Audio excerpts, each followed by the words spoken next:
Boa noite, pessoal. Bom, vamos dar continuidade, né, à aula 2 sobre análise e projetos de orientado a objetos. Na aula passada, eu dei apenas uma introdução, né, sobre os conceitos, passei apenas, né, uma pincelada sobre os conceitos básicos, né, da disciplina, o que que a gente vai utilizar e o que que a gente vai aprender, certo? Hoje a gente vai começar vendo as questões do processo unificado, que basicamente é um processo vastamente conhecido dentro da literatura, né, da engenharia de software, que é como se fosse um modelo onde ele fala as fases de um desenvolvimento de um sistema, certo? A partir daí, vocês tendo esse conceito, tendo essas noções gerais, vocês vão conseguir, digamos assim, andar, né, por outros processos que existem aí mais facilmente, né? Porque vocês já vão ter entendido questão de que fase a gente vai implementar o sistema, que fase a gente vai idealizar o sistema, esse tipo de coisa, certo? Então vamos lá. Bom, ah, gente, vocês estão tendo, né, a disciplina de técnicas de programação 1 e 2, ou já tiveram, né, assim como estrutura de dados, assim como eh, programação orientada a objetos, certo? Onde vocês começam a aprender uma linguagem de programação, seja C, seja Java, Python, etc, né? Qualquer linguagem.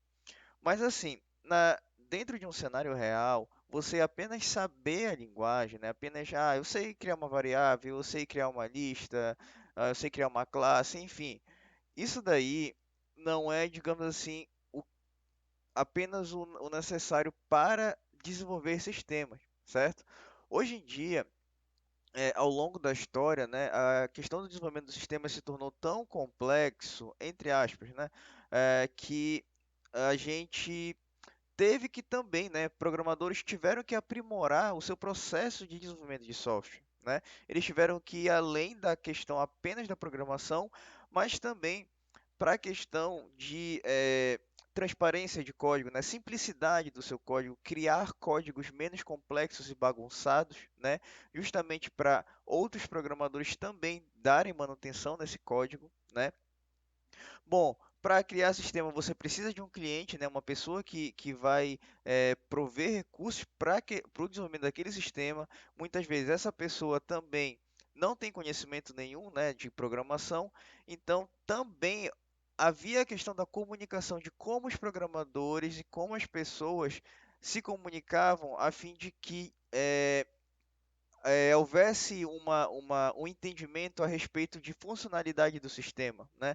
Às vezes a pessoa queria, por exemplo, bora pegar um sistema bastante conhecido, o iFood, né? Que é um aplicativo de celular que você consegue pedir comida via internet, né? Você clica lá no restaurante que você quer, seleciona o prato e eles mandam para você, né?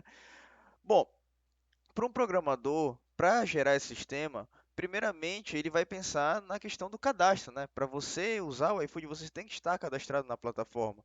Geralmente, uma pessoa que não conhece programação e vai querer um sistema, né? Por exemplo, estilo iFood, estilo Uber, por exemplo, ele não vai pensar em questão de cadastro. Eu preciso ter um cadastro do meu cliente, né? Isso daí meio que já vai intrínseco, né? Na questão do cadastro, essas coisas assim, ele já espera que o programador faça isso, né? Apesar de, né, muitas vezes essa comunicação ser bastante difícil com o cliente, a gente precisa ter, né? Nós programadores precisamos saber nos comunicar e de forma simples, né? E além disso, é muito comum a gente se deparar também com mudanças, né, dentro do processo de desenvolvimento do sistema. Às vezes você precisa mudar uma coisa, você desenvolveu uma coisa dessa forma, o cliente não quer dessa forma, precisa mudar, né? E se você desenvolveu uma funcionalidade de uma maneira muito complexa, você programou uma coisa muito ruim, né? Vai ficar muito difícil depois você mudar, né, como é que funciona aquela coisa, de dar manutenção nesse código. Então também é, tinha esse problema aí, né? E com isso, né, com o desenvolver, né, da tecnologia, foi se criado, né, a área de engenharia de software. A questão da engenharia de software, ela trabalha justamente com todo esse processo de desenvolvimento de sistemas, né? É uma área muito gigante, a qual tem bastante outras áreas dentro dela, né, sub-áreas. E você, né, se você quiser ir fuçando aí, tem bastante coisa para aprender, certo? Mas hoje a gente vai começar com o processo unificado, que é um dos processos mais conhecidos e que serve de modelo basicamente para o desenvolvimento de sistemas, né? Depois do processo unificado, que eu explicar os conceitos básicos, talvez na aula que vem, a gente vai começar a ver a questão de utilização de modelos, né? A qual a gente consegue utilizar esses modelos para gerar diagramas aonde esses diagramas eles podem tanto ser utilizados para explicar questão de funcionalidade do sistema para o cliente, mas também ele vai ser utilizado como modelos para a implementação daquele sistema, né? Então vocês vão ver conforme a gente vai passando aí as fases, vai ficando um pouquinho mais entendível, né? Como é que vai sendo feito até chegar na fase de implementação, né? Então vamos lá. Quais são as etapas de um processo unificado, né? Bom, gente, primeiro a gente começa, né, com a análise, né? O que seria a análise? A análise ele seria a investigação e o compreendimento do problema, ou seja, você como um analista de sistemas, né, você num cargo de analista de sistemas e precisa desenvolver um sistema para solucionar determinado problema, você vai ter que estudar o problema, você vai ter que compreender como funciona, né, o ambiente que aquele sistema vai funcionar, quem é que vai utilizar aquele sistema, né? Dependendo de quem vai utilizar, como é a melhor maneira da pessoa interagir com esse sistema, né? De maneira que fique a coisa mais fácil possível, né? O que a gente quer aqui é facilidade, né? Para resolver um problema. Então, basicamente, digamos assim, essa fase de análise não tem como eu prover para vocês uma fórmula mágica. O façam dessa maneira apenas que sempre vai dar certo, né? É muito ligado ao problema que você vai resolver, certo? Então, tem que ter, digamos assim, aquele feeling, né? Aquele feeling da pessoa de ter aquela pegada de, fazendo isso é melhor, fazendo essa outra coisa é melhor, né? Então, é exigido uma certa experiência, né, do analista de sistemas para fazer a análise inicial desse problema, né? Até porque caso você faça uma análise ruim ou faça uma análise a qual você não identificou muitas das coisas do sistema, né, muitos detalhes, isso daí pode gerar uma bola de neve, né? Uma bola de neve tanto para você quanto para o cliente. Para você, programador, né, ou especialista na área de TI, isso vai gerar uma bola de neve porque uma análise feita errada vai passar por outras fases do processo, a qual, se chegar lá no final, para depois, né, fazer essa correção dessa análise errada, isso daí demanda tempo, né? Isso daí demanda mão de obra, isso daí demanda dinheiro do cliente, né? Que é o pior dos casos, né? O cliente ele não quer gastar mais dinheiro do que ele já está pagando para desenvolver aquele sistema. Então, é sempre bom, né, a gente verificar o problema de uma maneira bem detalhada para evitar essa questão no futuro aí, certo? Tudo bem? Bom, após a análise, chega a fase de projeto, né? Nessa fase de projeto é que a gente vai utilizar basicamente mais da diagramação UML, né? Que vou preparar na aula que vem uma, uma ferramenta que posso explicar com mais detalhes, né? Cada diagrama que vai ser feito, para que cada diagrama funciona, né? Aí acho que assim fica mais fácil de vocês entenderem, né? Detalhes dessa fase do projeto. Tudo bem? Mas assim, voltando, o projeto, o que que vai ser feito? Depois que você entendeu o problema, depois que você analisou, identificou grande parte, né, de como você pode resolver aquele problema, o que que você vai fazer como analista de sistemas? Você vai fazer o projeto daquele sistema. O que que seria esse projeto daquele sistema? Você vai sentar no seu computador, né? Você vai começar a diagramar, né, como o usuário vai interagir com aquele sistema. Depois disso, você vai começar a diagramar como é que aquele sistema vai funcionar? Ele vai ser ligado a um banco de dados via na nuvem, né? Ele vai ser ligado a um banco de dados local. O que que vai utilizar? Ele vai utilizar o computador e smartphone, né? Qual vai ser o fluxo de funcionamento daquele sistema para um usuário que é novo naquele sistema, que não tem cadastro? Para o usuário que tem cadastro, e aí, como é que vai ser feito o comportamento do sistema, né? Então, esses detalhezinhos de implementação do sistema e também incluindo modelos de classe, né? Como é que o programador vai criar as classes, como é que ele vai fazer cada classe interagir com outra via a programação, né? tudo isso vai ser feito dentro do projeto, né? No projeto você não vai sentar e programar, né? No projeto você vai sentar e começar a diagramar como vai ser feito a solução do problema que você analisou, né? E quando você tiver toda essa diagramação, tanto do domínio da solução, quanto dos modelos que o programador vai utilizar para implementar aquele sistema, né? Aí a gente passa para a fase de implementação, né? Que é justamente o que a gente tem maior contato na faculdade, né? Na faculdade vocês já começam sentando no computador e programando, né? Aprendendo o que é uma variável, aprendendo o que é um método, aprendendo o que é uma lista, né? Um objeto, uma classe, enfim. Então, nessa fase de implementação que o programador ele vai pegar o projeto feito, né? Por ele ou por algum outro analista de sistemas, e ele vai usar aquele projeto, aqueles diagramas, como modelo para ele programar as funcionalidades daquele sistema, né?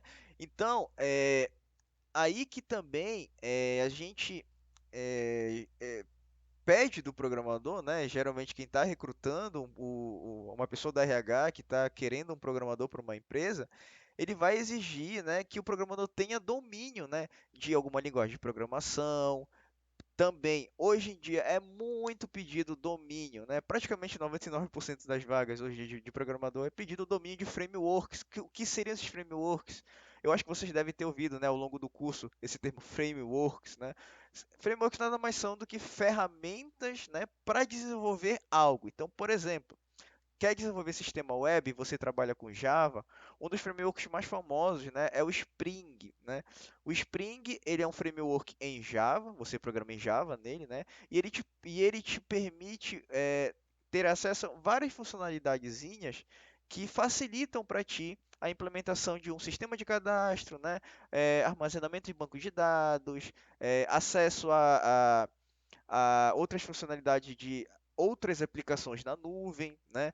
Então, frameworks eles facilitam muito, né, a questão de criação de sistemas aí, né?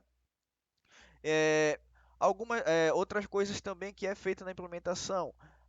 O DBA, né, que é o administrador de banco de dados, ele pode também, né, ir lá no banco de dados criar as tabelas, né, conversar com o programador como é que vai ser feito esse armazenamento, o que o programador ele vai poder acessar, o que ele não vai poder acessar, e assim, né, vai sendo criado, vai sendo montado, vai sendo é, é, idealizado o sistema para depois poder ser mostrado, né, para o cliente aí que está pagando pelo sistema, né? Então, gente, nessa fase também, se você quer ser um bom programador, é, é recomendável que você estude bastante, né? Porque o seu conhecimento vai impactar muito nessa fase. Então, se você tem um programador muito ruim, né? Muito ruim não, né? Mas assim, muito iniciante para implementar uma funcionalidade muito complexa, ele pode fazer isso de uma maneira digamos assim, que fique pouco entendível para dar manutenção, e isso mais lá na frente pode causar custos extras, né, para poder ou corrigir, ou atualizar, ou fazer a mudança, né, daquela funcionalidade, certo? Tudo bem? Então essa é a fase de implementação. Bom, durante a implementação e também após a fase de implementação, né, a gente também, né, vai fazendo o quê? Os testes, né? Os testes, justamente como o próprio nome já diz, eu acho que como vocês também podem inferir, é justamente a fase que você vai implementar e depois testar aquela funcionalidade para ver se ela está funcionando corretamente, né? Bom, eu vou testar se o cadastro que eu implementei aqui nesse sistema, ele está cadastrando corretamente o cliente, ele está cadastrando aqueles dados corretamente. Além disso, eu também posso verificar, o meu sistema ele tem alguma vulnerabilidade, né? Eu posso conversar com o cara que trabalha com redes, né, para ver se o meu sistema ele está dentro de um ambiente seguro ou se ele não tem nenhuma brecha, né, que possa facilitar o ataque de hacker, enfim, né? Então, basicamente, dentro desses testes, vocês têm dois testes principais aí, né? Que é os testes de unidade, que são realizados pelo programador, ou seja, ele vai verificar se determinada função, determinada chamada funcionalidade dentro da API que ele desenvolveu, dentro do sistema que ele desenvolveu, vai estar funcionando corretamente, né? Se ele passar determinado valor, vai me retornar o resultado correto, né? Esse tipo de coisa, certo? E também existem os testes funcionais, né? Que são realizados por um analista de testes logo após que aquela funcionalidade ela fica pronta, né? Então, digamos assim, finalizei o cadastro, eu como programador testei alguns valores lá, deu tudo certo, o sistema está acusando o erro se eu botar um nome vazio, né? Esse tipo de coisa. Então, passei para o cara do analista de teste. O cara do analista de teste, geralmente ele vai testar o sistema como se ele fosse um usuário leigo, né? Peguei aquele sistema, bora testar aqui. O cadastro ele tá muito difícil de se fazer, ficou muito complexo. Aí ele vai tomando nota de tudo isso, né? Se eu inserir determinado dado aqui, será que vai passar? Se passar, então tá errado, né? Ele toma nota disso. E aí, com esses testes que ele vai fazendo, né? É um teste mais, digamos assim, mais com uma visão de usuário leigo, né? Ele vai passar depois para o programador, se caso der alguma coisa errada, para o programador também ir ajeitando, né? E depois, assim, gente, nessa fase de teste, implementação, teste, implementação, teste, implementação, o que que vai acontecer? Quando o sistema estiver pronto, né, aí a gente vai para a fase de manutenção, né? O que que seria a fase de manutenção? É aquela fase quando o sistema ele está pronto, né, tem a sua versão inicial, ele vai ser implementado dentro daquele ambiente real, e o que que vai acontecer? Bom, ah, vai ter um monitoramento desse sistema, né? Uma verificação de se ele está funcionando corretamente, se ele está respondendo de maneira correta, no tempo correto, né? Então vai ser feita uma análise, né? De tempo em cenário real, né? Naquele ambiente real e também sendo monitorado, né? Digamos, de preferência 24 horas o comportamento desse sistema, né? E dependendo do que acontecer, claro, desse monitoramento, o que que a gente vai fazer? Vai ser tomando nota, né? Ajuste, vai ser tomando nota o que está acontecendo, para depois realizar, né? Aprimoramentos, para realizar manutenção das funcionalidades, ajuste se tiver algum bug, esse tipo de coisa assim. E assim, né, vai sendo feito todo esse ciclo aí de funcionamento do sistema, né? Por exemplo, uma coisa que acontece bastante na manutenção com sistemas web é o seguinte: quando você está desenvolvendo o sistema web, né, o sistema web vai estar na internet e vai poder ser acessado por vários outros computadores aí dentro da rede mundial de internet, né, na rede mundial de computadores. Então, para o programador, quando ele está desenvolvendo o sistema, ele não tem mais, ele tem pouca noção de quantos acessos vai ter, por exemplo, né? Então, quando ele põe o sistema no ar, digamos que ele criou lá o sistema, beleza, botou o sistema no ar. Quando ele botou o sistema no ar, aí o sistema ele teve um monte de acesso ao mesmo tempo, né? E o que acontece com o sistema? Ou ele cai, né? Ou se o sistema é muito bom, a questão da rede a qual ele está implantado é muito bom, ele vai funcionar normalmente, né? Isso daí quem é que vai dizer? Só quando estiver implementado dentro de um cenário real vai dizer, né? Um exemplo muito, eu acho que todo mundo aqui passou, né, por essa situação, por exemplo, o sistema do vestibular, né? Quando vocês passaram no vestibular, no dia que sai a nota, né, do resultado do vestibular, eu creio que muitos de vocês tiveram muita dificuldade de acessar, né, digamos assim, o site do Enem para verificar a nota de vocês. Mas por que isso aconteceu, né? Porque o sistema foi desenvolvido de maneira ruim? Não, né, gente? É porque o sistema ele não aguentou, né, toda essa conexão de vários estudantes de várias partes do Brasil tentando acessar ao mesmo tempo, né, o banco de dados lá para consultar a sua respectiva nota, né? E o que acontece aí? O sistema cai, o sistema trava, mas isso, digamos assim, é uma coisa que acontece apenas em épocas de resultado, né? Então, se você tentar entrar agora, né, em julho, né? Em julho acho que não sai resultado de vestibular. Tentar entrar em julho para consultar nota de Enem ou consultar alguma coisa do Enem, você provavelmente vai entrar, não vai ter nenhum problema de conexão e de velocidade de resposta aí do sistema, né, do governo federal, né? Mas assim, Eu acho que deu para entender, né? A questão da manutenção é mais a verificação e o monitoramento do sistema funcionando, né, em tempo real aí, certo? Então, gente, basicamente essas são as 5 fases, né, do que a gente chama de processo unificado. E novamente que é um processo, né, bastante conhecido na literatura, bastante difundido já, né, da fases de implementação, né, de criação de um sistema aí, né, tanto web quanto desktop, dentre outros aí, certo? Então, resumidamente, esse slide aqui mostra, né, as fases aí do processo unificado, que é a concepção, né, que envolve análise e o estudo de viabilidade do problema, elaboração, né, que vai ter aquele projeto e diagramação do sistema para implementar todos os requisitos, né, e essa implementação dos requisitos é feita na fase de construção, né, que o programador vai lá, monta todo o sistema, realiza os testes, né, depois que realiza os testes e está tudo ok, né, aparentemente, vai, né, sendo implementado dentro do sistema, dentro do sistema não, dentro do ambiente real, né, que é a fase de transição. E nessa fase de transição é feito um monitoramento aí, né, como eu falei, para ver, né, questões a respeito do sistema, certo? Então, essa nossa aula falou, né, basicamente sobre o processo unificado. E próxima aula eu vou vir com a explicação, né, dos vários diagramas UML aí, que basicamente a gente usa mais na parte do projeto e diagramação do sistema, certo? Obrigado, gente, e boa noite.